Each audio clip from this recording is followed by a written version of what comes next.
If you want to know the hidden fear that most nurses will never admit, stay tuned for this podcast. Hello, fellow nurse entrepreneurs. One of the things that I've always wanted to do was always wanted to help nurses work from anywhere, pretty much have the flexibility, pretty much have their freedom so that they could do whatever they wanted to do. Joining VP Nursing was one of the best decisions that I could have ever made. If I was to have a regret, it would be that I didn't join sooner. If they wanted to be with their children, if they wanted to be with their families, they can do exactly what they wanted to do. Ola is the type of person, she's not going to let you stay the same. The way she levels up her clients in every area of their lives. I could not have imagined being a nurse with my own business, being in this space with so many amazing people, with a coach that 1,000,000% cares about what my outcome is going to be. And so here at VP Nursing, we teach nurses how to work from their computers anywhere around the world, making money,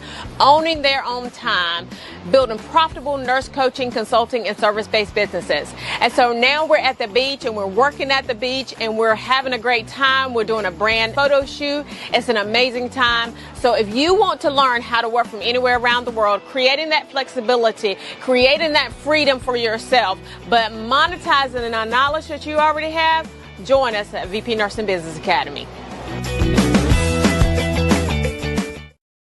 Good morning, everyone. So I'm super excited to be here today to just talk about the hidden fear that most nurses have. This is the one thing that I did know. So when I first started, or when I first became a nurse, one of the things I didn't really think about the big picture, right? And I don't think that we as nurses kind of think about the big picture at times. So at that time, I didn't think about the big picture. All I thought about was taking care of one patient at the time. I didn't realize the massive, really thing that was going on in healthcare. Like I didn't know, right? I didn't understand it. And most people still don't understand it because you're not in healthcare, right? You don't understand the massive overhaul that it takes in order to correct a system that is already broken, right?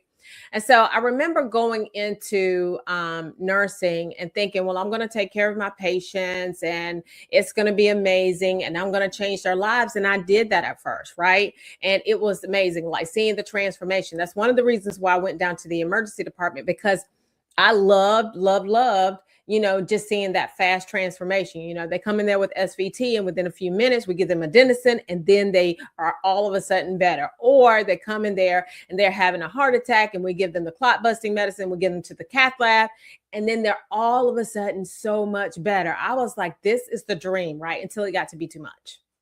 And some of y'all are at that place where it's too much. Right? Because more people are coming in, more people are sicker. And you have less help in the nursing profession. So the deal is that what I wanted to do at that time was I wanted to really change the system, right? I thought that I could do that. I thought that I could be in management and that would change everything, but it didn't. This is the deal. Nurses fear the half-finished career, right? Living a half-finished career despite degrees and experience. And you have an amazing amount of degrees. You have an amazing amount of experience. And what you understand is that there is this unrealized impact and income that you could have, because really, when you innovate in any part of your life, then you can impact your income, right? And you can impact the impact that you have, right? This is the deal. You're not lazy. You are built to follow systems. Nurses are trained to follow systems and not build them. You're trained to do exactly what the physicians tell you to do. Now, of course, we nurses know, and especially those in the emergency department, we understand that we're just not just doing what the physicians tell us to do, right?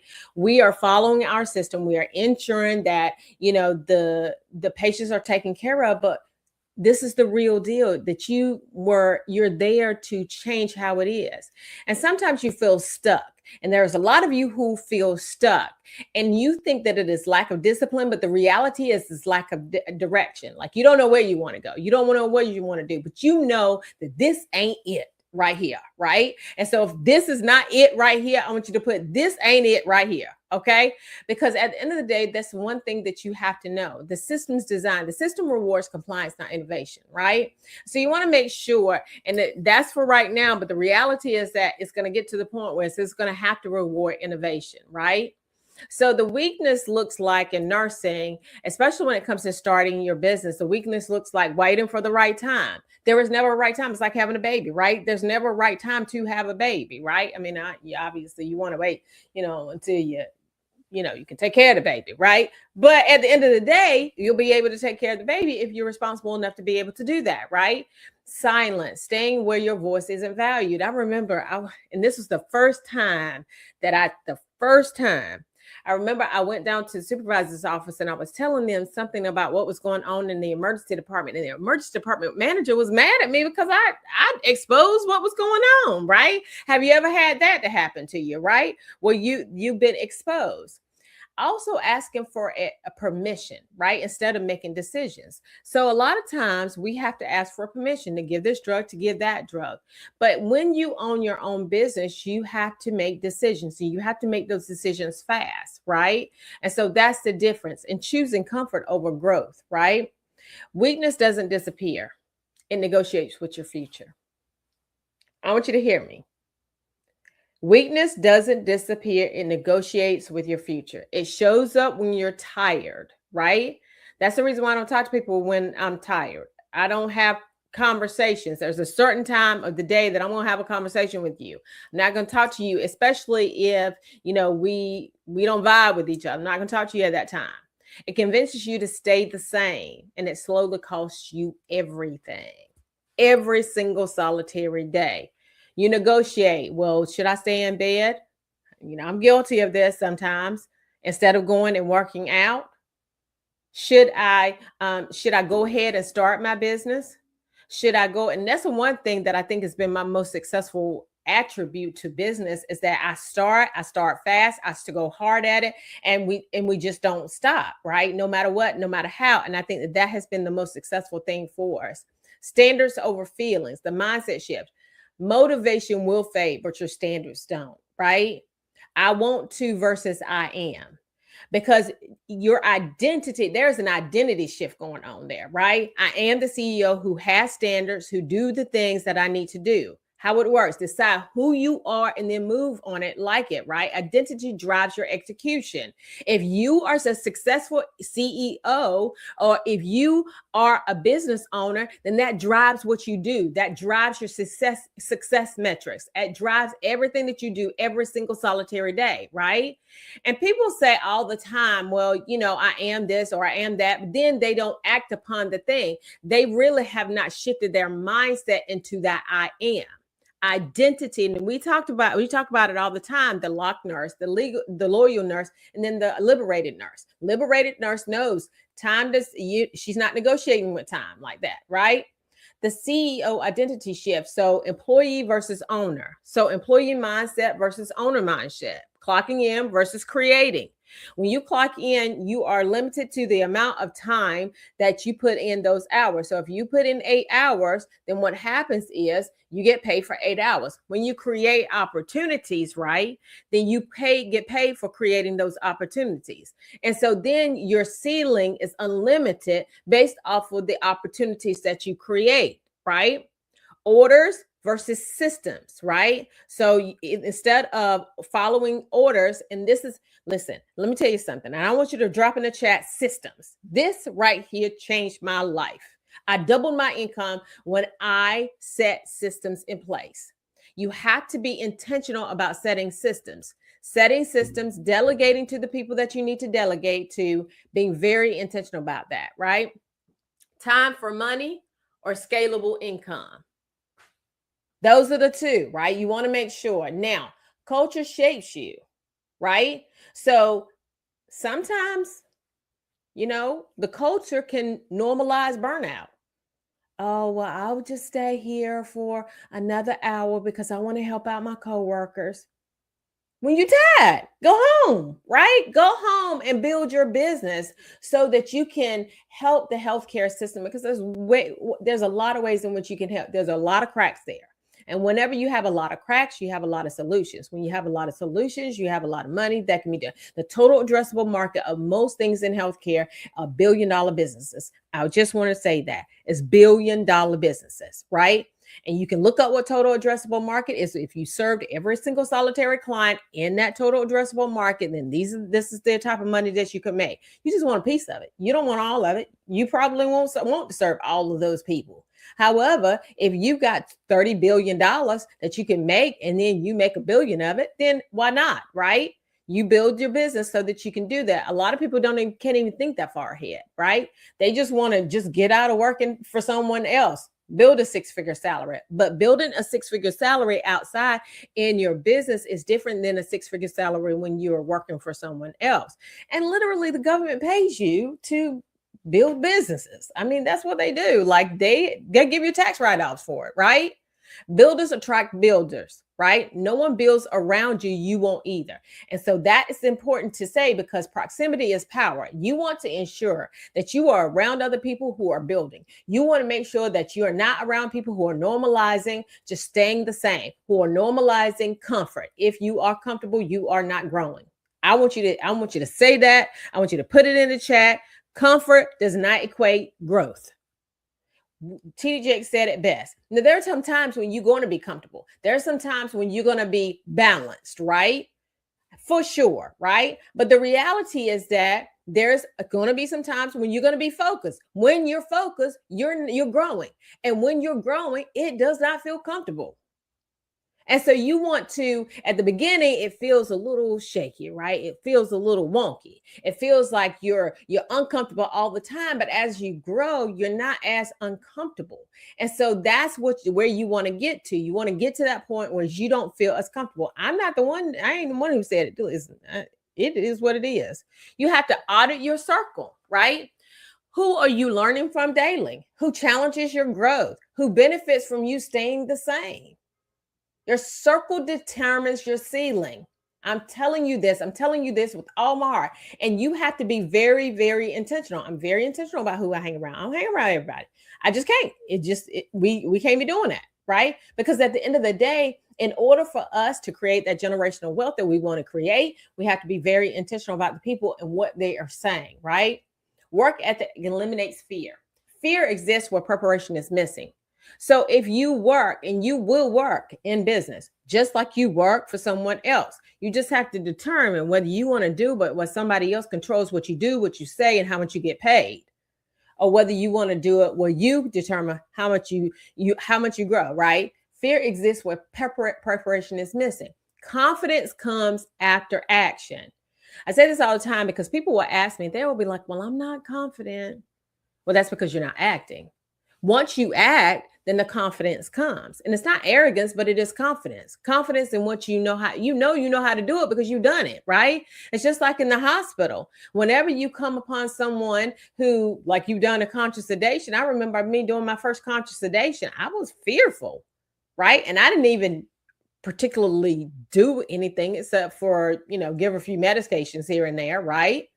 When I first started my first IV, I was fearful. First started my Foley, stuck in the first Foley, I was fearful, right? NG tube, fearful. Everything was fearful. But after I'd done it over and over and over and over again, I become confident with my action. I became confident with speaking to physicians. Like I remember when I first went down to that emergency department, I was scared to have a conversation with a physician. But after I'd done it time and time and time again, then I was not fearful of that. I became confident. As a matter of fact, Brittany Bass, who is, when she came into the hospital, one of the things that she said was, she said that she wanted me to work with her. And the reason why she said that was because I felt confident in communicating with the physicians, right? And that's the same thing that you will feel whenever you're communicating with your clients in your business, right? Do the hard thing until it becomes normal. I remember that I couldn't get up here and talk like this all the time. I remember that I couldn't even talk on film. Like I couldn't do it. But after a while, it became okay. And it became something that was okay for me to do. Now, the truth about confidence is you don't need it to start, right? You build it by doing it. Every action compounds certainty. Waiting delays everything. You don't want to delay. You don't want to wait, right? Now, this is the deal. is that people say, the SMART goals, right? So SMART goals is specific, measurable, attainable, relatable, and time bound. Now, I believe, that I believe in the S and the M, and I believe in the R and the T. They need to be relatable. They need to be time bound. And I believe they need to be specific and measurable. Attainable, I don't believe in. I think you need to set your goals big enough so that you will go back, because this is the reality. If you set a goal of $500,000, when you set that goal, then you're going to come under that goal because you're going to stay within your comfort zone.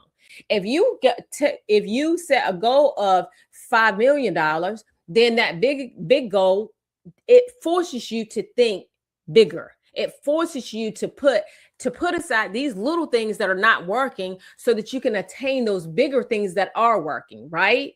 It forces you to think bigger. It stretches your creative imagination, right? Because you don't grow within your comfort zone. You grow when that outside of it. Now, aim higher than feels realistic. Aim small, stay small. Aim big, you expand. Miss big, you still evolve, even if you don't make the goal, right? Because the whole goal behind the attainable is what they say is that if you don't make the goal, then you feel bad that you didn't make the goal, and then you won't continue to make that has nothing to do with it. Most people never, if they think big enough, they never make the goals, right? But they really think bigger, and so they're light years ahead of you because you're thinking so small, right? People are like, well, I don't want to do that. I don't want to, be outside. I don't want to be the one that's standing out, right? The reality is that should never ever be the goal. Comfort is costing you. Security can become a trap. Growth requires pressure. All right. Stability can limit your income. And if you're too comfortable, it leads to stagnation. Nurses were built for pressure. I just want to let you know that. And especially if you're an ER nurse, especially if you're an L&D nurse, especially if you work in those specialties, right? Where they have things that go on all the time. You already operate in high stakes environments. You handle life and death decisions every single solitary day. You can build a business, right? It's not something that you can't do. Every single day, we were in life and death situations every single day, because we were on the side of where we had an intersection of two major highways, right? 95 and 64. And so because of that, we always had, people coming in with all these life-threatening injuries because, people are scared to fly. But the reality is that, you're 10,000 more times as likely to have an accident whenever you're driving than you are whenever you're flying. So I don't really understand that, but whatever. None of my business. All right. If you don't want to fly, save the seat for me. I'll fly for you. Okay. Because if it's over 3 hours, we not going to drive. My husband says, well, you don't drive anyway. Whatever, sir. Whatever. Okay. So you don't get paid for your spotlight. The real work, you get paid for the unseen work, the strategy, the systems, the execution. The reward is the stage, right? The reward is you getting on the stage, you being in front of people, but the real work is where you get paid from. Now, the reality of success is that it's repetitive. It can be boring, but it has to be consistent. It has to be consistent. Sometimes early on, you won't have any recognition. This is the reality of it. You won't have no applause in the beginning, okay? But it compounds into freedom. It's just like money. It compounds. The more you make yourself visible, right? Visibility can create its own economy. Some people are just scared. I think someone said this to me today, that they were afraid of what people may think. And Darren Hardy said this one time. He said that he found out that there's a certain number of people that would not even come to your funeral. He said they want, and he said, and if it was raining, there was a certain percentage that won't even cross the street to go to the graveyard. He said, so why should I care what they think about me? And the reality is that you can't care what people think about you. And I was telling her about a story about this young lady who I thought we were friends, but whenever I started getting outside of where she thought that I should be, put me in my place, Okay. Then what she did was she was like, well, I'm going to unfollow you. Bye. Like, it's okay. Like, what? Like, I'm still going to be successful, and you still going to be over there where you are. Okay. It does not matter to me. But I'm not going to stop whenever there is an opportunity to help nurses grow. Now, stop explaining your potential away. People will question your growth. People will question your growth. All right. Criticism comes with visibility. Be very, very clear about that. They're going to criticize you. You don't need nobody's approval to do anything. You need results. Weakness versus strength. Weakness seeks comfort. Weakness avoids discomfort. Strength seeks growth. Strength runs toward expansion. You don't need to be special. You need to be consistent. There are people who are making more money than you are that are not special at all. They're not even smarter than you are. Okay? Let me just be very clear about that. Because a lot of you have a lot of degrees, and I want you to drop the degrees that you have in the chat. You have a lot of degrees. You are incredibly intelligent, and you are staying small. You need to take action. You need to keep going. That is what separates winners. Okay? So there's a final decision. You can either stay where you are, or you can become what you're meant to be. And so I want you to drop in the chat close. Okay. If you want us to send you over the link to our next live training, we will be having it here shortly. And we look forward to seeing you. And you have an amazing rest of your day. Bye-bye.